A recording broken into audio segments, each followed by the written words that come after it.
Dear students, Assalamu alaikum. Stay home, stay safe, maintain social distance. Today my topic is the coming of socialism to Europe for class 9. Perhaps one of the most far-reaching vision of how society should be structured was socialism. By the mid 19th century in Europe, socialism was well-known body of ideas and attracted widespread attention.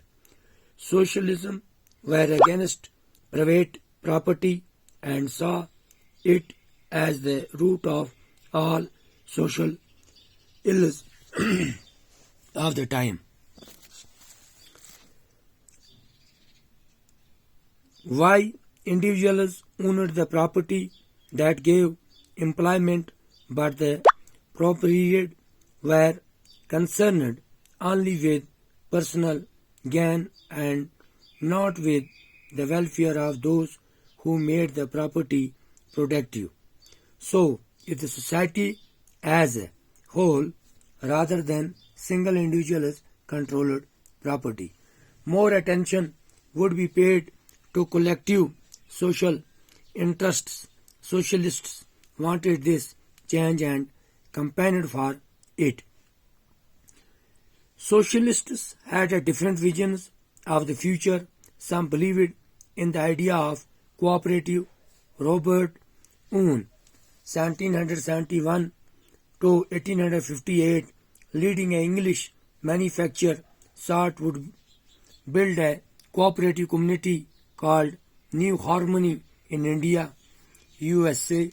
Other socialists felt that the cooperative could not be built on a wide scale only through individual initiatives.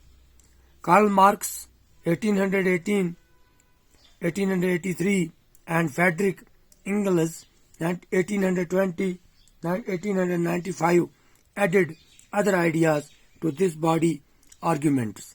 Marx argued that industrial society was capitalist, owned the capital, invested in factories, and profit of the capitalists was produced by workers.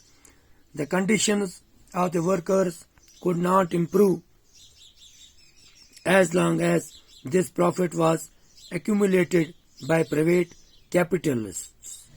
Works had to overthrow capitalism and the rule of private property. Marx believed that to free themselves from capitalist exploitation, workers had to construct a radically socialist society where all property was socially controlled.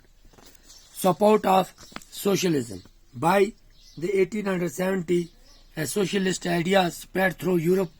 To coordinate their efforts, socialists formed an international body, namely the Second International.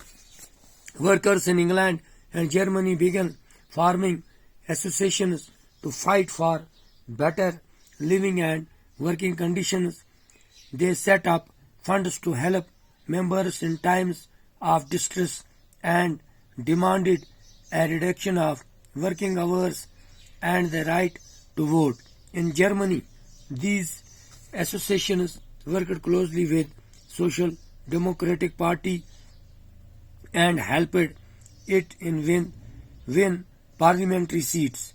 By 1905, socialists and trade unions formed a Labour Party in Britain and a Socialist Party in France. However, till 1914, socialists never succeeded in forming a government in Europe.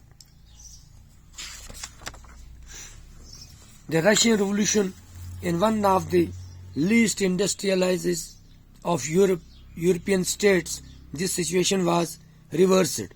Socialists took over the government in Russia through the October Revolution of 1917. The fall of monarchy in February 1970 and the events of October are normally called the Russian Revolution. The Russian Empire in 1914, the Tsar Nicholas II ruled Russia and its empire. Besides the territory around Moscow, the Russian Empire included current-day Finland, Latvia, Latvia, Lithuania, Estonia, parts of Poland, Ukraine, and Belarus.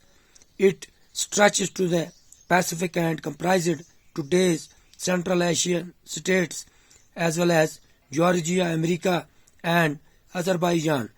The majority religious was Russian Orthodox Christianity, which had grown out of the Greek Orthodox Church, but the empire also included Catholic, Protestants, Muslims, and Buddhists. Thanks.